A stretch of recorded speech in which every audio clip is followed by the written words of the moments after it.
Siyempre Magtatanong magiging na po ako. Pasensya na po. Good evening po, sa mga kapuntos at kay Father Darwin.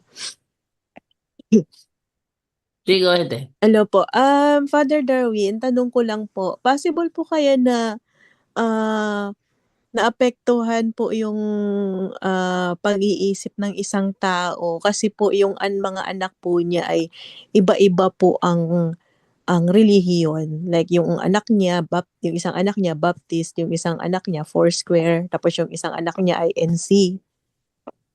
Mm. Tapos yung father po nila na ano po, parang nawala po siya ng halos 18 hours. Tapos nang nakita po nila, wala na po sa sarili kasi ang kwento po na parang nalunod daw po siya sa may ilog. Tapos Mm. nakita po siya ng madaling araw. Hindi na siya makikipag-usap kasi ang sinasabi daw po niya, parang may mga tao daw pong gustong kumuha sa kanya. Possible po ba Mm. na naapektuhan yun? Unang-una, kung may third eye siya, posible totoo yung sinasabi niya eh. So, parang baliw yan eh. Yung mga may third eye, sa mga mata ng mga ordinaryo, parang ano, parang baliw. Marami akong pasyente dito na gagawing baliw yung mga grabe yung occult. Mm. Takot Ng po mga kasi si father sa mga tao, kapag may nakikita po siyang mga tao, takot po siya. Sabi niya, "Ay, ayan na naman sila, kukunin na ako." Gano'n yung sinasabi po niya kapag nakakita siya ito ng ibang tao. ng tao. Opo. So, kung authentic yung psychic ability niya, kapatid, hindi po natural yung ano, yung psychological illness niya. May pasyente kami dito, kapatid, 20 years po psychologically ill, Mm. no? Kapag mag-tantrum siya, hindi siya matinong kausap, meron siya marami makikita at pina-process natin. Nung Mm. deliverance natin, demonyo pala. Ang daming demonyo sa loob ng katawan ng babaeng ito. Mm. At itong babaeng ito ay, during deliverance po, lalaki yung boses. No? Hmm. Sinisiris natin sa awa ng Diyos po yung mga psychic, ano niya, na makikita niya, yung third eye, wala na po. Wala na siyang makikita ngayon. So, pero umaabot kami ng 1 taon sa series of deliverance, Opo. no? Kung walang substance na iniinom niya, no? At kung may third eye siya, totoong third eye, demonic Mm. oppression po 'yun, no? Kailangan natin na ma-process, and then with the mental expert din, mga psychologist, psychiatrist, kailangan din natin na magkaisa, no, Opo. sa at itong 20 years po, marami na siyang gamot galing sa psychiatrist, psychologist, dahil may kaya sila eh. Pero hindi pa rin nawala yung kanyang, kung natural lang, di ba? Kung Opo. natural lang na psychological illness, no? So, maaga pa na yon. Pero 20 years ha, na may Hmm. gamot pa rin siya. So, ngayon, sa awa ng Diyos, yung mga gamot niya sa mga psychologist, psychiatrist, nawala na po lahat Mm. after series of deliverance and exorcism po. Opo. Mm. Hmm. So, sa kaso mo, kung conditional po, kung totoo na may psychic ability siya, babaliwin talaga yan ng demonyo. Babaliwin. Gawing baliw yan sa demonyo. So, kailangan ma-process po siya at ang buong pamilya po. Dahil meron tayong pasyente ngayon, na iba naman ito, from Cebu. Meron siyang makikita na madre, itim na madre. At itong itim na madre ay laging sumusunod sa kanya. Mm. At ang kanyang mama ngayon, baliw. Siya, papunta na doon. Hmm. Mm.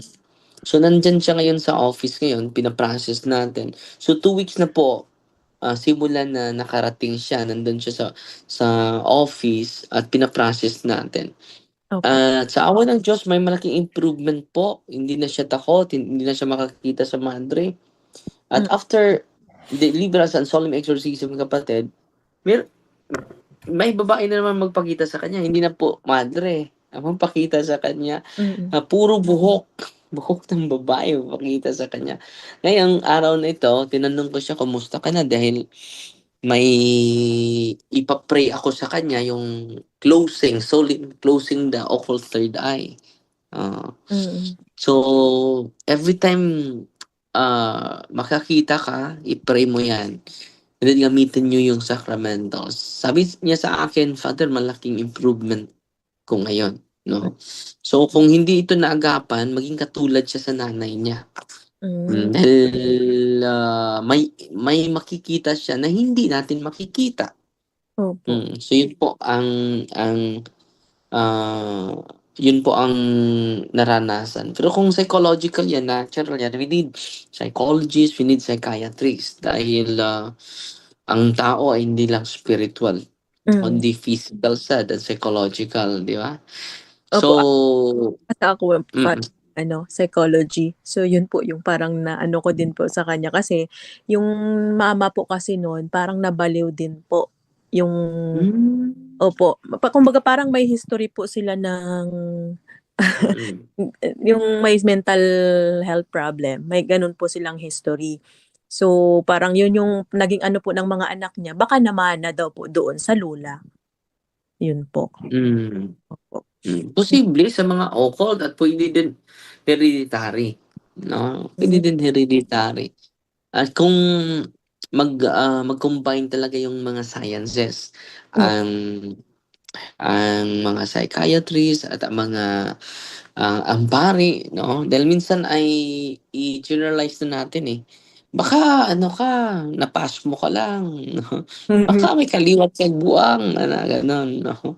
Opo. Dahil kaya sa mga ancestor mo, mga ninuno mo, may ano kayo, eh, may, sakit kayo sa utak, eh, Hmm. gano'n. Pero meron ding psychological. So, kailangan natin ng, mental hospital, 'no? At kung meron akong pasyente, kapatid, naaalala ko ngayon sa Luon, parokya ko sa Luon. Alam niyo, nakagasto na sila almost 500,000 po. 3 times po bumalik, nakabalik pabalik-balik dun sa ano, nurse po ito, Mm. nurse babae. At alam niyo, na-miss yung buong pamilya. Bakit? Gumaling siya dahil sa sacrament, Mm. confession, anointing of the sick. Gumaling siya. At sa deliverance, yung renouncement ng buong pamilya, gumaling siya. At sabi ng nanay, "Kung alam ko lang, itong holy and exorcised water ang nakatulong ng anak ko, na-save ko pa rin sana yung aming pera." Beyond 500,000 yung nagasto nila dun sa rehab, Opo. 'no? So, yan po, may mga experience tayo na yung, pagkabaliw ay hindi natural, preternatural po.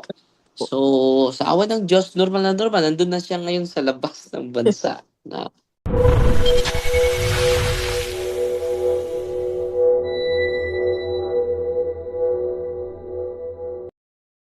Last question na lang regard. po, Father. Puwede ko po kayang, kasi nasa Korea po kasi ako, puwede ko po kayang i-deliverance yung aking mga anak kasi po yung mga tito po nila Baptist. So, bina-Bible study Hmm, po kasi sila every Saturday kasi pastor po ng Baptist yung tito nila. mm. Tapos, ang ginagawa ko pinapa-rosary ko po sila ng gabi-gabi. That's it. Opo. Hmm, Ang kaso pero sinabihan ko na 'wag silang magpa-convert kasi magagalit daw po ako. Sabi ko, ang hmm. inaano ko kasi hindi po sila kasi kayang i-ano ng tatay po nila, kasama po yun. So, okey lang po kaya na ako po yung mag-deliverance sa kanila while I'm here in abroad? Puwede naman si Monsignor Rosete mag-online deliverance siya, anak ko naman 'yan. Hindi lang sapat yung deliverance, dapat i-catechize mo din sila sa ating pananampalataya from time to time, O 'no? Matawagan mo sila and then mag-gather, 'no? Kung magkaisa sila sa hapunan, diyan, i-grab diyan na opportunity o para yung foundation, intellectual foundation nila sa doktrina ng simbahan maging ano na, matibay. Kahit o saan sila pupunta, 'no? Kahit saan sila pupunta, maging matibay na sila because you keep on teaching them. Alam nyo, yung mga nanay, mga tatay, malaki talaga yung responsibilidad nila, lalong-lalo na sa education ng mga anak ninyo. Kung hindi wala kayong plano mag-educate sa mga bata, wag na kayong magpakasal o hanap ng kabiyak ng dibdib, kung yan po yung rason bakit ang simbahan nag-promote ng sacrament of marriage, the education of children. Unang-una, yung spiritual knowledge, spiritual truth sa ating pananampalataya, kapatid. Kinakailangan po yan.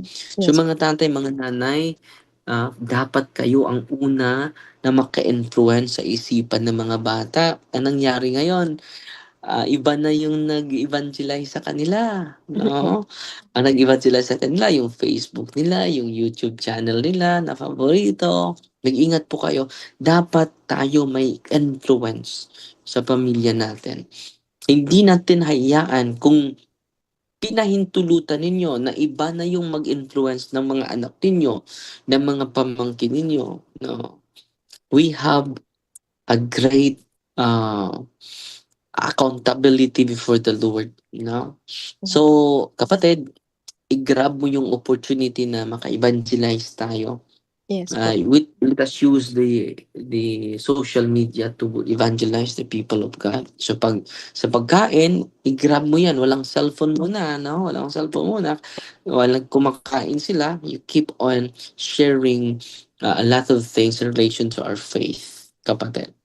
Maraming salamat po, Father, at sa lahat po ng mga kapuntos po. God po. God bless.